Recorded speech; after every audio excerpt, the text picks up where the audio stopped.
Welcome back. Syrian sisters who live in the US say they're horrified by the latest chemical attack. I spoke with them a short time ago and asked them what went through their minds when they first saw those images. I was completely angry. I was actually angry when I saw these images. After 6 years of this war, sadness is something that we have felt too many times. Now we just completely are shocked and angry that these things are still being allowed to happen. In response, President Trump carried out airstrikes on the airbase, which apparently launched this chemical attack. To you, Huda, what did you make of that move?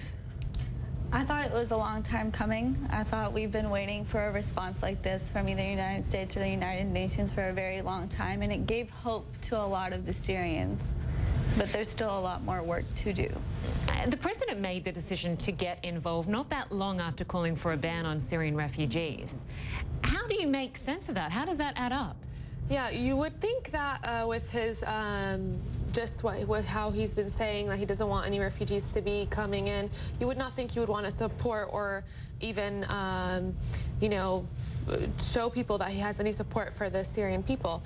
But I think just that the images were so shocking that he himself said that, you know, this is unacceptable. It's you know, still a contradiction, though. However, how his policy towards the chemical weapons and his policy towards refugees are contradicting, because he's still keeping those kids and he's still keeping the all those people under that kind of fire, under that kind of attack, whether it's chemical weapons or any other conventional weapons such as bombs or bullets or anything like that. Does it give you hope, given that he's had this military shift in policy, that he could have a shift when it comes to the refugee ban? I mean, it's something that should be expected, because the major point that we need to focus on is those children. Those kids haven't had a life for more than 6 years, so a 14-year-old kid would still be at a 4th grade level.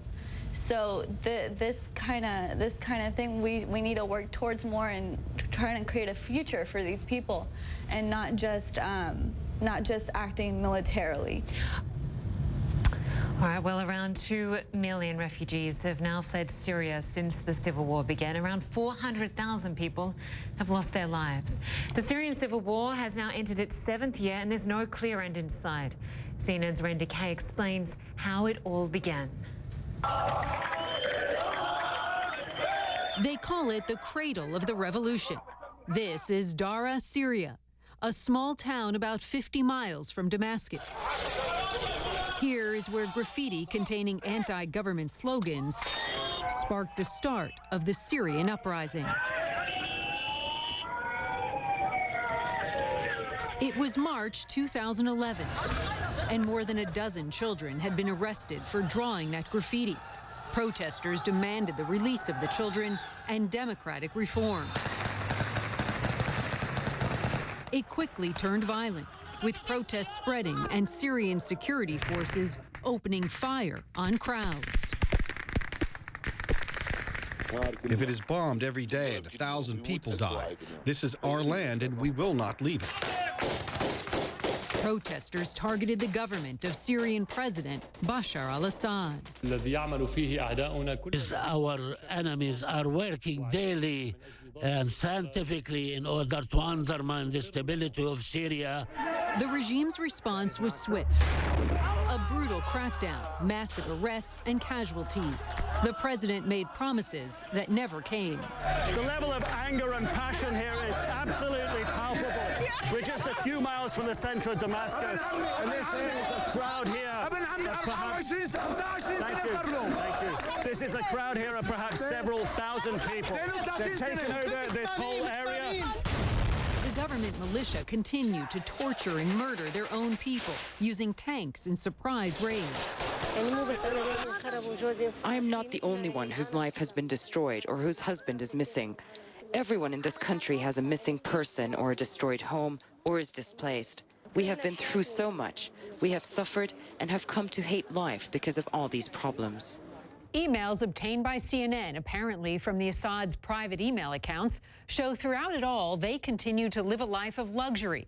One day in February 2012, the same day opposition fighters in Homs reported more than 200 killed, Mr. Assad's wife was emailing a friend about shoes she liked that cost about $7,000 a pair. In another email in which Syria's First Lady used the fake name Alia, she contacted a London art dealer about art that cost as much as $16,500. All of this during the senseless slaughter of Syrian civilians. The UN estimates about 400,000 Syrians have been killed since the war began in 2011. And as of last December, nearly 5 million Syrians have fled the country, only adding to the refugee crisis in the Middle East. Many in Syria have lost hope. We are not scared. I mean, at least personally, I'm talking now. I'm not scared of the chemical weapon. I mean, does it make a difference to die with a bullet or with a chemical weapon? Randi Kaye, CNN, New York.